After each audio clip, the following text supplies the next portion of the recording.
नमस्कार, स्वागत है आप सभी का। एफएम न्यूज देख रहे हैं आप और आपके साथ मैं हूं नितीशा बंसल। इस खास कार्यक्रम में आज हम बात करने वाले हैं इन्फ्लुएंजा के बारे में।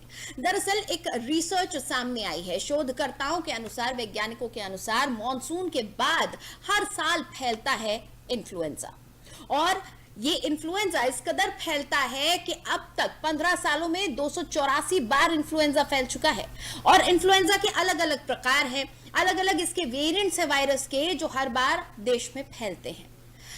ये भी सामने देखा गया कि खास तौर पर 2021 में, साल 2021 जब देश कोरोना महामारी के दूसरे चरण से गुजर रहा था, दूसरी लहर से गुजर रहा था, उस वक्त पर खास तौर पर इन्फ्लुएंजा के काफी मामले सामने आए। इन्फ्लुएंजा में बहुत भारी वृद्धि हुई थी और इसी को लेकर आज हमारा ये खास कार्यक्रम है, क्योंकि शोधकर्ताओं का कहना है, वैज्ञानिकों का कहना है कि इन्फ्लुएंजा का खतरा अब भी बना हुआ है, इस साल भी बना हुआ है। इन्फ्लुएंजा हर साल फैलता है। इस साल भी संकेत मिल रहे हैं कि मॉनसून के बाद कहीं ना कहीं इन्फ्लुएंजा परेशान कर सकता है।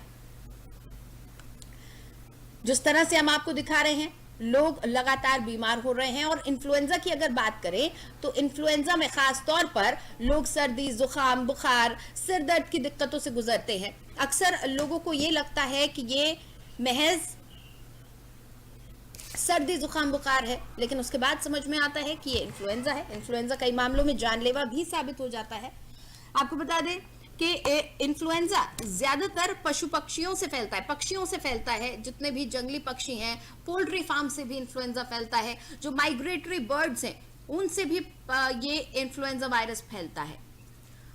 और इन्हीं बीमार पक्षियों के संपर्क में आने से मनुष्यों में इन्फ्लुएंजा का वायरस पहुंचता है और इसके चलते जोखिम बढ़ता चला जाता है। फिर आज हम चर्चा करने वाले हैं। हमारे साथ कुछ खास मेहमान जुड़ रहे हैं इस कार्यक्रम में। हमारे साथ डॉक्टर राजीव कक्कड़ जुड़े हुए हैं, जो कि एक बहुत बहुत स्वागत है सर आपका एफएम न्यूज पर। साथ ही हमारे साथ डॉक्टर बीएन आचार्य जुड़े हुए हैं, जो कि बहुत बहुत स्वागत है सर आपका भी एफएम पर। डॉक्टर मनीष यादव भी हमारे साथ आपसे कुछ ही देर में जुड़ेंगे। डॉक्टर मनीष यादव एक आयुर्वेदाचार्य हैं।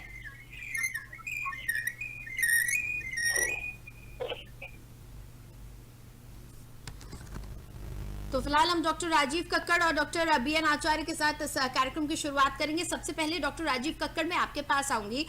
डॉक्टर राजीव, जिस तरह से ये रिसर्च सामने आई है, इससे ये नजर आ रहा है कि मॉनसून के बाद हर साल इन्फ्लुएंजा वायरस का, बर्ड फ्लू का खतरा बढ़ जाता है, फ्लू का खतरा बढ़ जाता है। और इस बार हम देख रहे हैं तमाम जो वायरल डिजीज है वो बहुत ज्यादा फैल रहे हैं। फिर चाहे हम कंजक्टिवाइटिस की बात करें या फिर वायरल बुखार की बात करें, लोग हमने देखा काफी ज्यादा बीमार पड़ रहे हैं। बर्ड फ्लू को लेकर इस बार क्या कहा जा रहा है, या ये जो रिपोर्ट है इसके बाद हम बर्ड फ्लू, इन्फ्लुएंजा को लेकर क्या आशंकाएं जता रहे हैं?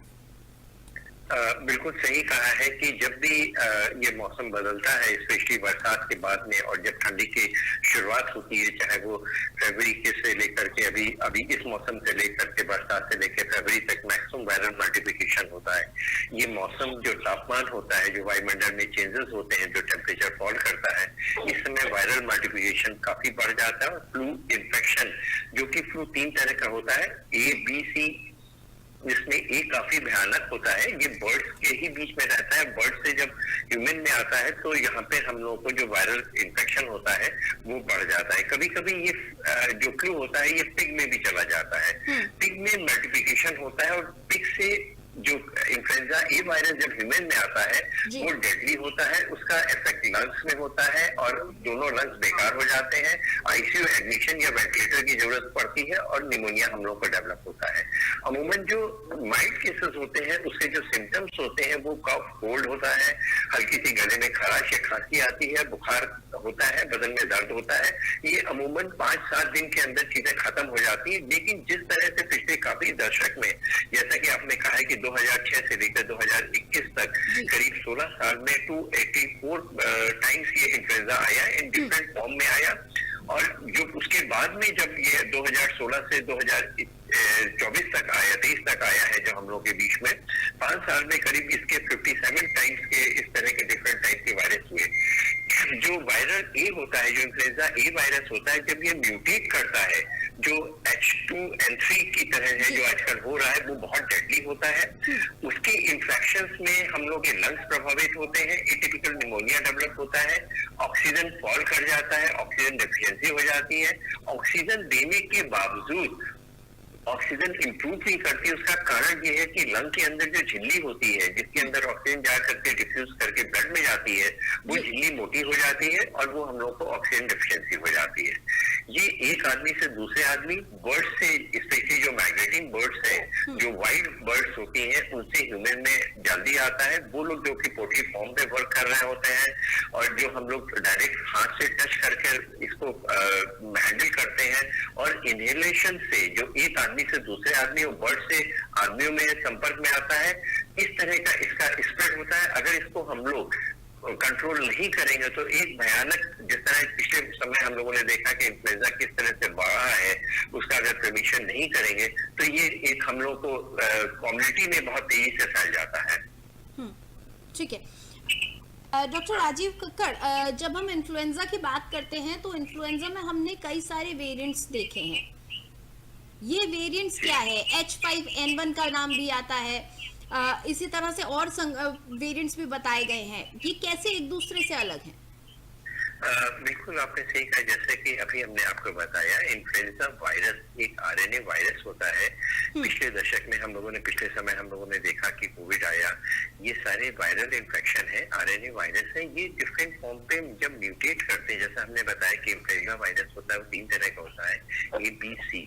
ए वायरस जो इन्फेक्शन होता है, अगर ये म्यूटेट करता है, म्यूटेट करके जो इस फॉर्म पे आता है N2, N5 या इस तरह से H1N1, डिफरेंट फॉर्म से आइदर वो बर्ड फ्लू के फॉर्म पे आए या इन्फ्लुएंजा ए के फॉर्म पर आए, ये जब म्यूटेशन होता है, स्पेशली म्यूटेशन अगर ह्यूमन टू ह्यूमन जा रहा है तो म्यूटेशन की संभावना कम होती है। लेकिन अगर ह्यूमन से बर्ड्स और बर्ड से पिग और पिग से ह्यूमन में आ रहा है, तो पिग एक ऐसा है जहाँ पे इनका मल्टीप्लिकेशन होता है, मैग्निफिकेशन ऑफ वायरस हो जाता है और इनका फॉर्म बदल जाता है।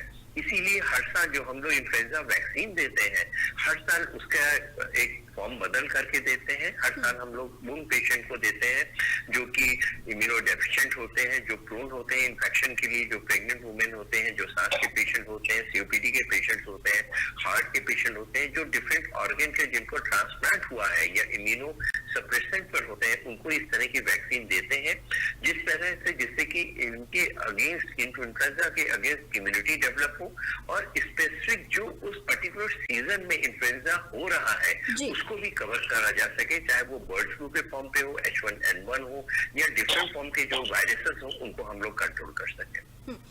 सर, आपने बताया इन्फ्लुएंजा वैक्सीन का इस्तेमाल किया जाता है, हर साल दी जाती है। क्या फ्लू वैक्सीन और इन्फ्लुएंजा वैक्सीन दोनों एक ही चीज है? जी हाँ, बिल्कुल सही कहा आपने कि इन्फ्लुएंजा और फ्लू वैक्सीन एक है। ये जुलाई अगस्त के समय हम लोगों की पहली वैक्सीन आती है और इसकी लाइफ हम लोग पूरे 1 साल के लिए इसमें प्रोटेक्शन होता है। और ये हम लोगों ने देखा है कि जब से हम लोगों ने वैक्सीन को उपयोग करा है, नंबर ऑफ केसेस सांस के पेशेंट हो, इनके जो अटैक्स होते हैं वो काफी कम हो जाते हैं। जो इनफैक्ट हम लोगों ने जो कोविड वैक्सीन भी दी है, कोविड वैक्सीन लेने के बाद में हम लोगों ने इधर देखा है कि एक तो इम्यूनिटी बॉडी में डेवलप हुई है इन्फ्लुएंजा वायरस के अगेंस्ट, और इनके अगेंस्ट जो वैक्सीनेशन हुआ है उससे हम लोग COPD के पेशेंट और एस्मा के जो बहुत सीवियर अटैक्स होते हैं वो थोड़े से कम हो गए हैं। तो डेफिनेटली वो लोग जो कि प्रोन है, उनको अगर हम वैक्सीन देते हैं तो उस वैक्सीन के कोई साइड इफेक्ट नहीं होते हैं और उसके अगेंस्ट जो एंटीबॉडीज डेवलप होती है उससे हमें उनका इन्फेक्शन तो होता है लेकिन उतना सीवियर फॉर्म पे नहीं होता और अक्सर ऐसा होता है हल्का सा फीवर आकर के वो खत्म हो जाता है। पिछले 3-4 हफ्तों में देखा गया है कि फिर से इन्फ्लुएंजा आया है। इसकी इन्फेक्टिविटी बहुत हाई है, बहुत जल्दी हो रहा है, बट उतना सीवियर नहीं है। लेकिन कुछ लोगों में जो डायबिटिक है, जो इम्यूनो कॉम्प्रोमाइज है, उनको पेशेंट को हॉस्पिटलाइजेशन की जरूरत पड़ रही है और साथ में उनको कुछ पेशेंट को ICU या वेंटिलेटर की जरूरत पड़ती है क्योंकि इनको इन्फ्लुएंजा के साथ में निमोनिया, एटिपिकल निमोनिया होता है जो कि लंग को इन्वॉल्व कर देता है। ठीक है डॉक्टर कक्कड़, ये भी बताएं कि ये जो हम फ्लू की वैक्सीन लेते हैं, क्या ये सादा बुखार या फिर किसी अन्य तरीके के बुखार, सर्दी जुकाम से भी लोगों को प्रोटेक्शन देता है, लोगों का बचाव करता है? जैसा हमने कहा है कि ज्यादातर इस सीजन में जो इन्फेक्शन हो रहा है वो वायरल इन्फेक्शन है। हाँ। अगर बैक्टीरियल इन्फेक्शन है तो इसका डेफिनेटली कोई इसके ऊपर असर नहीं होगा, ठीक है। लेकिन वायरल अक्सर हमने देखा है कि जो इस तरह के इन्फेक्शन होते हैं वो जो इम्यूनो डेफिशिएंट होते हैं, जो डायबिटिक पेशेंट होते हैं, उनको मिक्स इन्फेक्शन होता है, स्पेशली जो पब्लिक प्लेस में जाते हैं, ट्रेवल करते हैं, क्लोज कंपार्टमेंट में बैठ करके जहाँ पे हजारों लोग बैठे हुए हैं, कई सौ लोग बैठे हुए हैं, उससे इन्फेक्शन होता है। शुरुआत वायरस से होती है और सुपरएडेड जो बॉडी के बैक्टीरिया या बाहर से मिलने वाले बैक्टीरिया, उनको दोनों तरह के इन्फेक्शन हो जाते हैं। उसमें वैक्सीन से हमारा प्रोटेक्शन, डेफिनेटली प्रोटेक्शन होता है, और इससे जो ये वायरल इन्फेक्शन जो कि और डिजीज को भी प्रेसिपिटेट करते हैं, चाहे वो कार्डियक डिजीज हो, चाहे और चीजों का एक्सरबेशन हो, जो वो अगर डिफरेंट फॉर्म में मैनिफेस्ट करती है, उनसे उनको भी प्रोटेक्ट करता है। तो वही सवाल मेरा आपसे भी है, जो आंकड़े बता रहे हैं, जिस रिसर्च रिपोर्ट की हम बात यहाँ पर कर रहे हैं, आंकड़े ये बता रहे हैं 2010 तक के देश के बाकी हिस्सों में तो था ही नहीं, ये सिर्फ पूर्वोत्तर तक सीमित था। आपको इसके पीछे क्या वजह नजर आती है?